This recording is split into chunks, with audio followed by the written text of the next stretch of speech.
বরবাদ সিনেমার প্রথম সিঙ্গেল স্ক্রিনের নাম চলে এলো, মানে সিঙ্গেল স্ক্রিনের হলে অলরেডি বরবাদের পোস্টার চলে এলো। হ্যালো এভরিওয়ান, আমি রূপম চলে এলাম আজকের আরও একটা ভিডিও নিয়ে। বন্ধুরা, আমরা যেটা দেখলাম দুপুর বেলায়, যেরকম ভাবে আন্দোলন চললো শুধুমাত্র একটা সিনেমার জন্য, সেটা কখনোই ভুলবার নয়। এবং এটা বাংলাদেশ চলচ্চিত্রের কাছে কোথাও গিয়ে একটা ইতিহাস হয়ে থেকে যাবে, থাকবেই থাকবে। কারণ সাকিবিয়ানরা আজকে এটা করে দেখালো, মানে সেটা সত্যি কথা বলছি।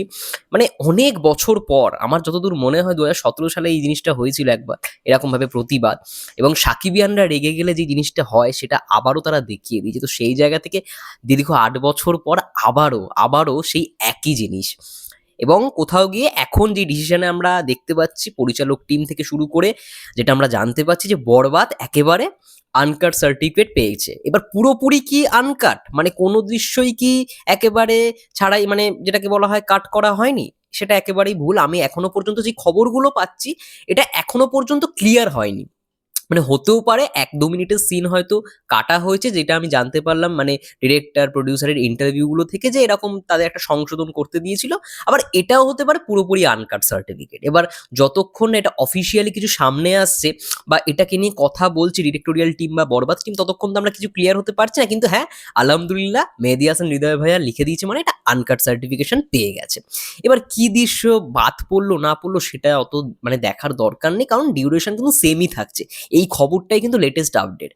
এবং তার থেকে বড় কথা, বরবাদ, যেটা নিয়ে এই ভিডিওটা, বরবাদ অলরেডি বিভিন্ন সিঙ্গেল স্ক্রিনের হলের বাইরে পোস্টার পড়া শুরু হয়ে গেছে। আমরা রিসেন্টলি যে পোস্টারটা দেখলাম বরবাদের অফিসিয়াল পোস্টার, সেটা অলরেডি ময়মনসিংহের ছায়াবানী সিনেমা হল, তোমরা সবাই চেনো, সেই হলে অলরেডি পোস্টার লাগানো শুরু হয়ে গেছে। এবং সেখানে আমরা একটা জায়গায় দেখতে পাচ্ছি অলরেডি পোস্টার পড়েও গেছে। এবং সিঙ্গেল স্ক্রিন, সত্যি কথা বলতে বরবাদ বা সাকিব ভাইয়ার সিনেমা মানেই সিঙ্গেল স্ক্রিন, ফার্স্ট চয়েসই কোথাও গিয়ে সিঙ্গেল স্ক্রিনই হয়। কারণ সিঙ্গেল স্ক্রিনের অক্সিজেন হচ্ছে মেগাস্টার শাকিব খান, তার জন্যই কোথাও গিয়ে সিঙ্গেল স্ক্রিনগুলো বেঁচে রয়েছে। এবং সেইখানে যদি প্রথম থেকে মানে পরিচালকরা বা পরিচালকদের কথা বলছি না, হল মালিকরা যদি রেন্টালি না নেয়, তো সেই জায়গাটা কোথাও গিয়ে পূরণ হবে না। তো সিঙ্গেল স্ক্রিন হচ্ছে শাকিব খানের ফার্স্ট প্রায়োরিটি। ছায়াবানী ময়মনসিংহের, তারপরে মধুমিতা সিনেমা হল ঢাকার, এছাড়াও অনেক সিনেমা হল রয়েছে, ভাই ভাই সিনেমা হল, অনেক সিনেমা হল রয়েছে। তো সেই জায়গা থেকে প্রত্যেকটা সিনেমা হলেই আই থিঙ্ক খুব শীঘ্রই আমরা আপডেট পেয়ে যাব কোন কোন সিনেমা হলে অলরেডি প্রথম সপ্তাহ থেকেই বরবাদ চলবে। এবং বরবাদের সঙ্গে সঙ্গে আসতে চলেছে অন্তরাত্মাও সিনেমা, সেটাও অলরেডি আনকাট সার্টিফিকেশন পেয়ে গেছে এবং সেটার অলরেডি পোস্টারও ড্রপ করা হয়েছে। পোস্টারগুলোকে একটু পরে আলোচনা করব, কিন্তু আমাদের ফার্স্ট চয়েস সবসময় বরবাদই থাকবে, কারণ বরবাদকে নিয়েই আমরা এতদিন মেতেছিলাম।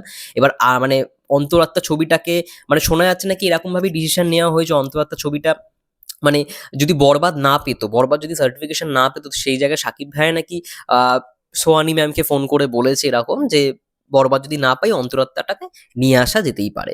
এবার এখন যেটুখানি ডিসিশন দেখছো, অন্তরাত্মা কিন্তু এই ঈদেই আসছে, এই ঈদেই বরবাদ, তার সঙ্গে সঙ্গে অন্তরাত্মা, দুটো সিনেমাই আসছে। যাই হোক, প্রত্যেকটা সিনেমাই ভালো ব্যবসা করে এবং হল মালিকদের ফার্স্ট প্রায়োরিটি বরবাদ এবং তারপরেই অন্তরাত্মা, এই দুটো সিনেমাই থাকবে।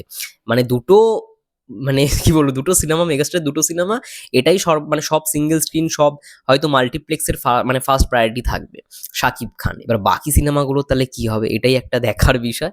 যাই হোক, আস্তে আস্তে প্রত্যেকটা সিঙ্গেল স্ক্রিনে হলের সামনে বরবাদের পোস্টার অলরেডি লাগানো শুরু হয়ে গেছে। এবং আজকে যে খবরটা পেলাম এক্ষুনি পৌশালির থেকেই আপডেটটা পেয়েছি, যে ছায়াবানী, ময়মনসিংহের ছায়াবানী সিনেমা হলে কিন্তু অলরেডি চলে এসছে বরবাদ। যাই হোক, তোমাদের কি মন্তব্য অবশ্যই কমেন্ট করে জানাও। ততক্ষণের জন্য সবাই ভালো থেকো, সুস্থ থেকো, টেক কেয়ার।